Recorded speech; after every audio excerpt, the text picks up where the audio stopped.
Welcome to another edition of For the Health of It. I am your host, Corian K. Padgett, and today I have with me Successful Brim, Trajuan Briggs, and Dr. KJ from the Minority Psychology Network. I want to thank you all for coming in. Thank you for having us. Good deal, good deal. So, Successful, we'll start with you. I don't want to say it like this, but who are you and what do you do? Okay.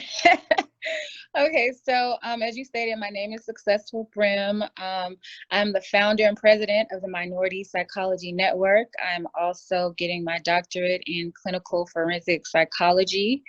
And so each one of us have different parts that we play in the Minority Psychology Network that's very vital, such as, being advocates or mental health professionals. So now you're going to get to meet the rest of the team, and you're actually interviewing today the Sports and Mental Health Committee. Yes. So Dr. KJ? Hi, everybody. I'm Dr. KJ.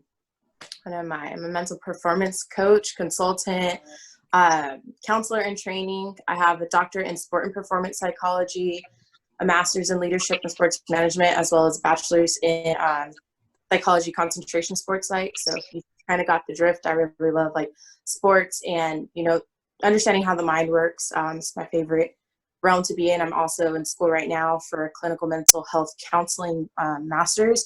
So that way I can really provide those services needed, ethically, as well as give them that counseling care that they need. So that's me. That's what I do. All right. Sure, Juan. Hey, everybody. Name's Trajuan Briggs. I am the chair of the Sports and Mental Health Committee. I'm also, along with the rest of the group now, a doctoral student officially, and a very strong advocate for student athletes. I particularly deal with holistic development and social capital, and just really finding ways to support student athletes off the field overall, and also primarily work in leadership development with college institutions. Okay. All right. So what is, for both Trajuan and Dr. KJ, what is sports psychology? For sure. I'll go ahead and take that. I kind of wrote notes, so if I'm looking down, that's what it is. Basically, sports psychology is a scientific study of people and their behaviors in sport and exercise, through the context and the practical application of that knowledge. So what we do as sports psychologists or mental performance coaches is we work with athletes on breaking through those mental barriers. A lot of people think that to get to that next level, it's just physical. When in reality, how your mental game is will affect how you maneuver. So what we do is we study that. We study whether people need more motivation. We study whether, people are too relaxed in their maneuvers, and if they need energization, or if they're too jittery, how to calm them down. We teach them mindfulness. We teach them tons of mental skills, training, and tactics for them to be able to get past the setbacks and barriers and be able to really achieve, performance excellence. So that is kind of the gist of what we do. We really started it because you see athletes are out there, they're getting burnt out, or they're frustrated and they're not understanding how to kind of channel it. Okay, why are you upset? Why are you missing these simple skills in essence, which really aren't so simple? What's getting to you? Is it the crowd noise? How can we help you guys alleviate that distraction? So we set to work with athletes individually, work with them as a group. We work with the coaches on understanding team culture, team development, as well as understanding their players' needs. Because a lot of coaches have their expectations and what they think works, but everything's not cookie cutter, and you have to really get to know your athletes to really develop that coach-athlete relationship. And from there, you define it for each person, assess their needs, and then you can be a better coach and really help them get to that next level. So that's really just like a overview of what we do as sports psychologists and what the field is. So how does somebody get started in the field of sports psychology? Good question. So some schools are now coming more to having this actually as a major. It's still fairly young. It's been around roughly about 50 or so years. And what you do is just go study psychology as a bachelor's degree. And then from there, if your school has a sports psych, definitely do it. Sometimes it may be called like exercise psychology, whichever, performance psychology. Study that. Then you're going to want to go get higher education. So you need a master's or even higher than that, like a doctorate. And you'll find a program, you'll intern, you'll apply that work. And then upon doing that, you're also gaining hours to be able to sit for the CMPC exam, which is a Certified Mental Performance Consultant or Coach exam. And then once you pass that, you just have the title as Certified Mental Performance Consultant. So a lot of people will do that at the master's level. You can also go up to the doctorate level, as I and many of my colleagues have done. And then it's the same requirements, the same amount of hours. And then you fill out all the paperwork, confirm that you have it. They connect with your people, take the exam, you pass, and then you get your certification. You don't need it to practice, but it is helpful for when you're doing like legal and other ethical things. And some people just prefer to have that certification, for the credentials. To actually become a sports psychologist, you'll go along the same lines as it would to actually be a psychologist. So you would then go to get licensed. Mm-hmm. And then upon being a licensed psychologist, then you can wear the term sports psychologist. Gotcha. So as of today, today is May 30th, 2020. Mm-hmm. Is there such thing as sports psychiatry or psychiatrist, a sports psychiatrist? To my present knowledge, no.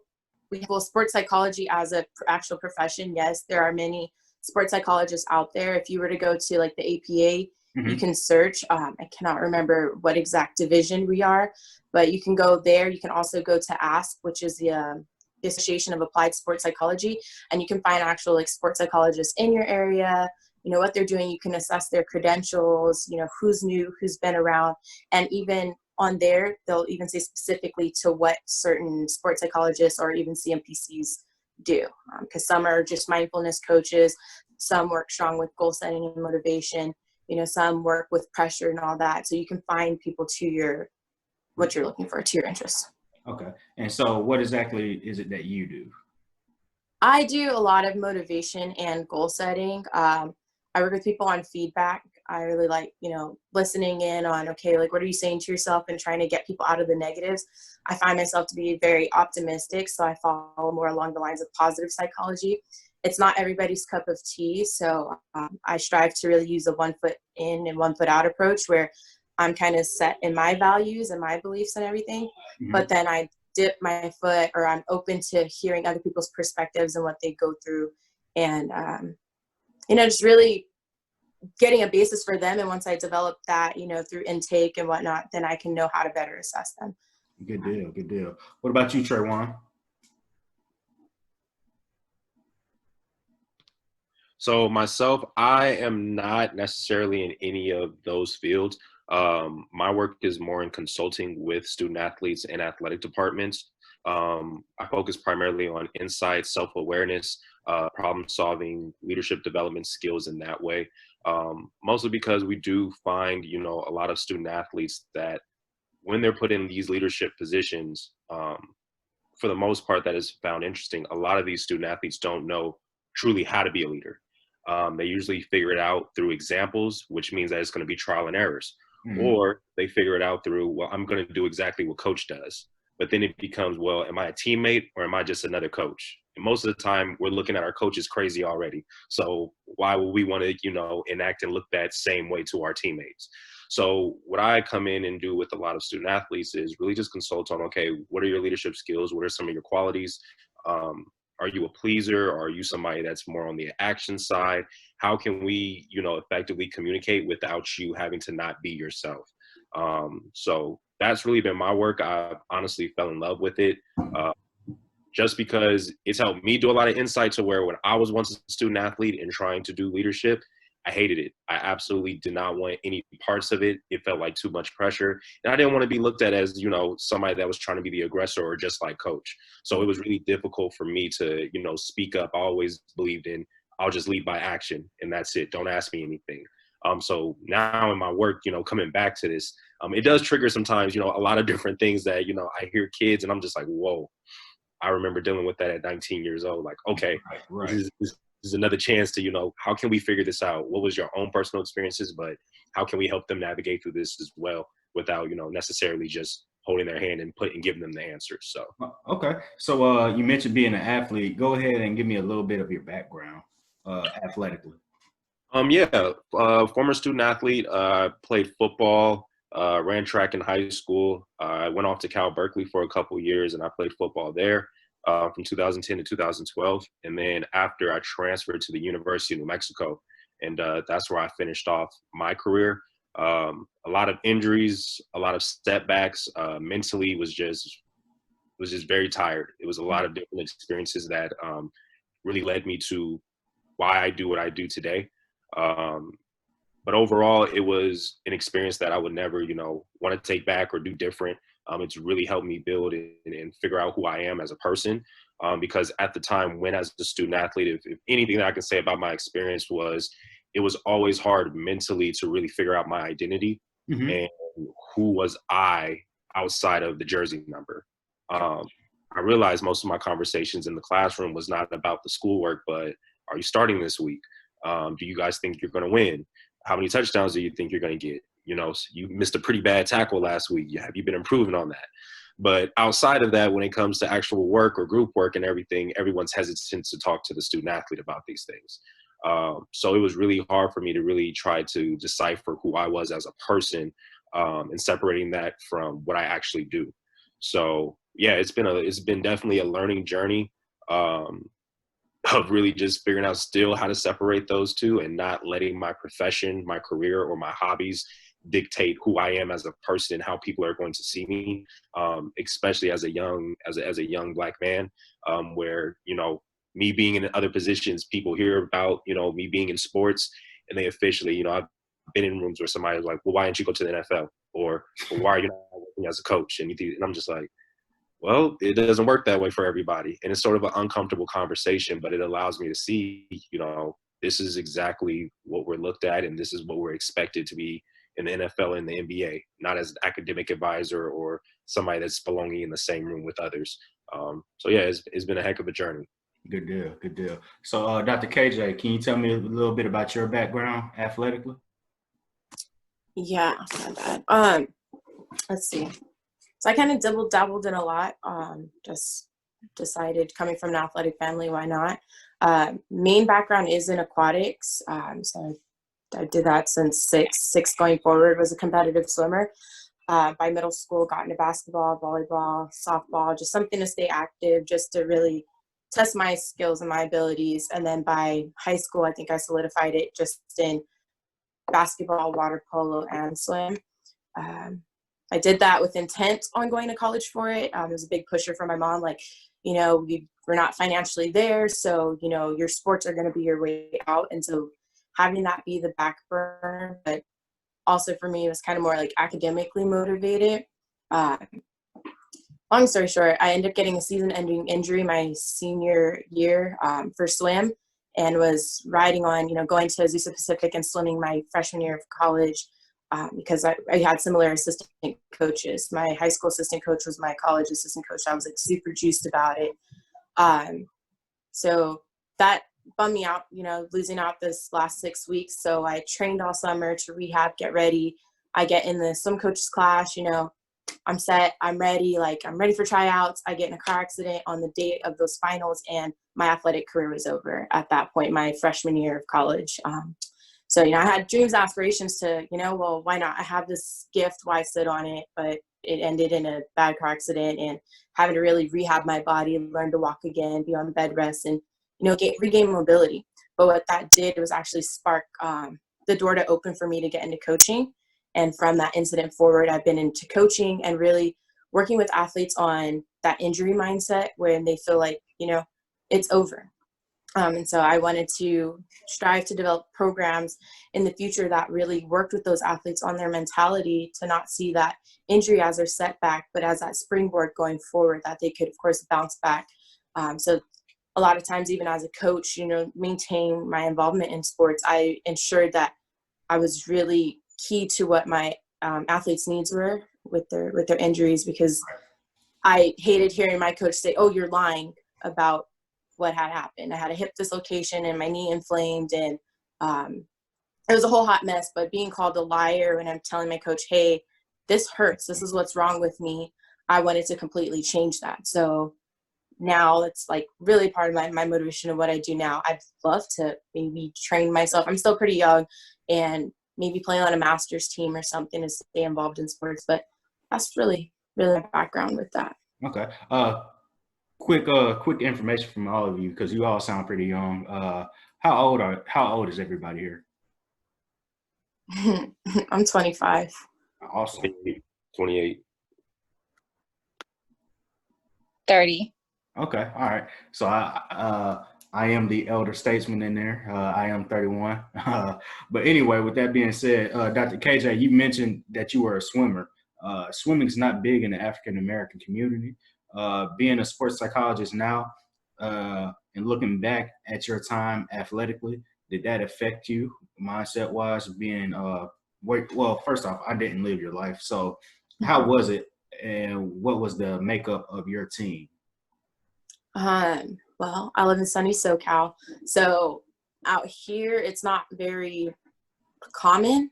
For me, my mom was just like, well, we are always around pools, you need to learn. So I was just taught and developed the skill. And, you know, I had lots of coaches that poured into me, like growing up, so I didn't really see it as a problem. I got to swim with my cousins, and so we're all African American, so it was cool.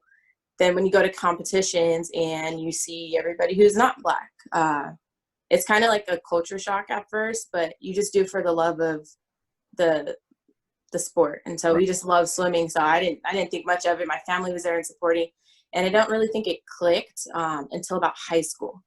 Because mind you, I swam for about 15 years competitively, and it was high school, transferring to a new school, and hearing kids at a more Black school saying, oh my gosh, there's a Black girl on the team, there's a Black girl on the team. And I was like, well, dang, like I know I'm Black, but I don't think it clicked at that moment because I'm from a dominantly Hispanic neighborhood. You know, I see my Black family, like it just is what it is. I've gone to, you know, multicultural schools. I didn't see race. It didn't affect me. I've always been around everybody in all my sports. But I think it was in that moment I was like, dang, people really have this conception that Black people don't swim. We don't want our hair wet.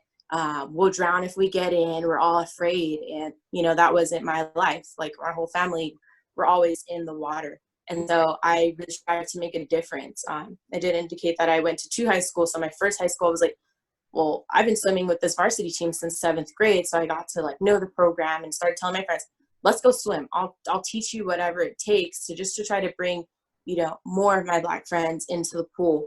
And I believe like my freshman year was like one of the biggest teams. So it was like awesome. But then of course me transferring to a different school and the coach not really being able to adapt to that coach-athlete relationship with the swimmers, the team dwindled down, and next thing I knew, the program was gone. At my other high school was dominantly white high school. I was the only Black swimmer, but they didn't make me feel like I was the only Black swimmer. Okay. I had support from everybody. They were super motivating and encouraging. Even my coach was initially, and I just don't even think he thought when he had said the comment to me, he didn't even think twice about it. I think like looking back on it, he'd be like, oh my gosh, like I was such a jerk. And I mean, being in SoCal now, it's grown. There's way more African Americans swimming. We even have like our Hispanic people swimming, and we're dominating. And we're almost like equal to the amount of like white swimmers or Caucasian swimmers out there. So for me, I didn't really see it being any different, but I have noticed and I've heard it from other people. Gotcha. Okay, I appreciate that. So I'll throw this one to Successful real quick. What is your why? And, That's a really, go ahead. I'm sorry. And the other two be thinking of your answers because I'm coming to you next. Oh, they got it good. Okay. But no, that's a really, really good question. I would say my why stems from just seeing what's going on around me and my environment. I know the whole reason for starting the Minority Psychology Network is noticing that there's a stigma attached to mental health in the minority communities. Right. So, and even in my families, you know, we've been taught, you know, pray, don't go to therapy, you know, keep all the family business within the family, you know, you have us to talk to. So my why is simply, you know, if I have the resources and I have the knowledge and the information, why not just do it? You know, so that way I can be a blessing to somebody else, and we can all come together and really, you know, make a difference and help our community out as best as we can in order to help us, because your mental health really is your wealth. You know, so if you don't have a sound mind, you know, your body also is affected negatively. So I just want to make sure that I'm doing whatever I can, because I feel like, you know, we all have been taught, you know, maybe the wrong way just because, you know, our family, our parents, they didn't know any better. It's just what they were taught. So my why is strictly because if I know I can do it, why not? Okay. Trajuan? Yeah, I would say my why is, you know, really for me, you know, I'm into leadership. I love leading just to serve others. I sort of think of it as being a bridge builder. You know, I've already came across all these different experiences, and I'm seeing all these things from 17, 15-year-old me all the way down to now 28-year-old me. And it's like, okay, you know, and just like Dr. KJ, I also coached at UNM. I was a football coach, and I couldn't help but notice, like, a lot of these cats were going through the same issues that I went through. Like, okay, if football doesn't work out, what else are you going to do? Or, you know, I'm getting this degree, but I don't even like this degree. Like, I just got put in here because of, you know, they said it was going to be easy for me during football season. You know, I don't know what to do with a liberal arts degree, or I don't know what to do with a sociology degree. Like, they were getting some of these things in, but they wasn't really applied. You know, it wasn't really taught to, you know, these are the alternatives. These are some of the things that you can do.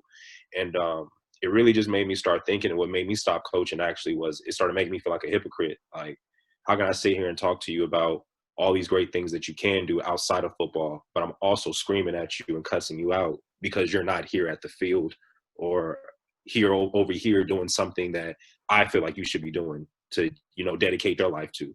But I learned that I was conditioned like that because of my upbringing. You know, for me, it was football or nothing. Like, there was really, Trajuan didn't have no plan B. I didn't have no plan C. Like, it was, this is what we doing straight up. It's NFL, you know, feed my family, take care of them, and that's it. And after a couple surgeries later, and I'm sitting there trying to figure it out, it's like, bruh, that's not what's going down. So Exactly. what's next? And I remember how that felt. I remember going through those processes and how my mind felt, and how I felt like I couldn't do anything without football. Like, I truly felt that like I was stuck. And one thing that I promised was, like, man, if I ever see anybody else like this, like, I will tell them, everybody back home, everybody that comes after me, my little cousins, like, look, if you think I was balling and I was doing good, like, that ain't it. Like, you gotta take a step further. You gotta do more. So it really started off of just like my personal experiences and me wanting to help family members. And then once I got that coaching gig back at my university, and I was helping guys that I was playing with when they were freshmen and I was seniors, and now I'm seeing them as juniors, and a little bit more age, but still doing some of those things.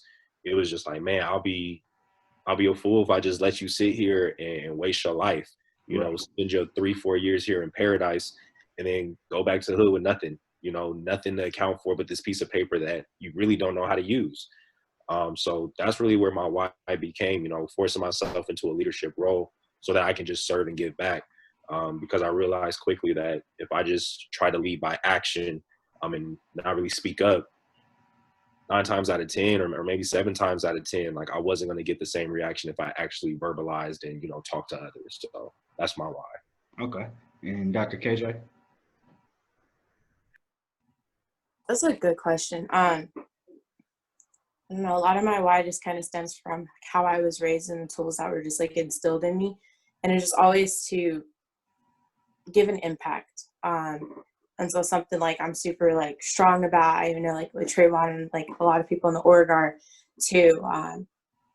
Remember just years ago saying like, how could I give back? You know, growing up wanting to be a pediatric emergency room doctor because I lived on thrill. I loved everything blood and gory, but just being able to think quickly in those medical situations to help people. And then, of course, getting into sports and learning through my experiences and realizing I have a lot to offer to people, but I just shouldn't just keep it in myself, just get it out there. So my why is to leave an impact that causes like a ripple or a domino effect where I've impacted somebody, and because of the impact that I left on them, they're able to impact. And we do this in a strong way, and we're leading by example.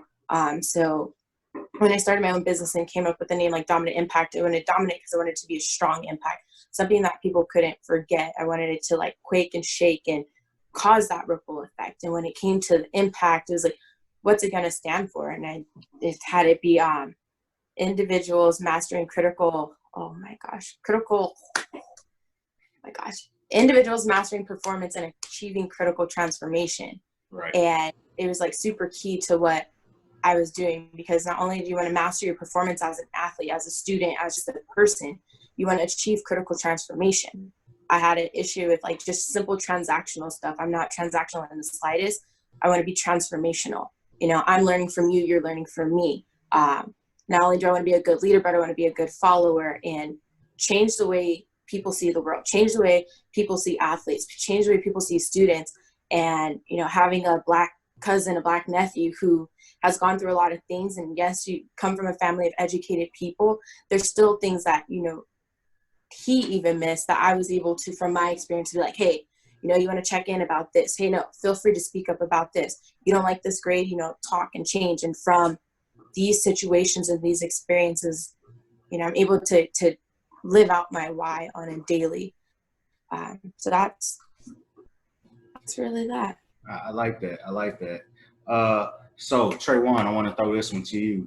How would you help an athlete that is recovering after a pretty traumatic experience, whether it be an injury or something a little more intangible like a loss? Yeah, man, that's something that I've actually been thinking about a lot lately. Just with what's going on right now, you know, with the loss of Brother Floyd and a lot of other people, Breonna Taylor, and the list goes on. Right. You know, I had a lot of student athletes reach out to me as of lately, like, man, what do we do? You know, and it's a mixture right now. It's a really interesting mixture of, you know, this pandemic going on, seasons are cut, you're home, you're very uncertain about your future, but you're also seeing other lives around you being taken away that look just like you.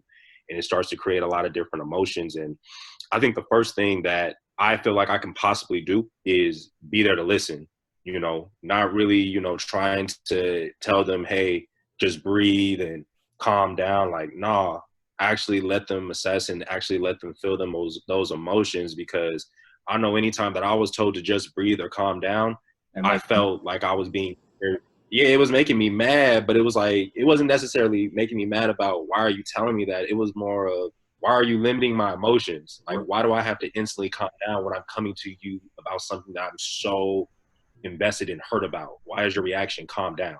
You know, I remember even telling people like, hey, relax. And I would see their facial expressions, and I started to learn the hard way. Like, bro, don't tell people that. Like, that's not what they came here for. You're totally shutting them down.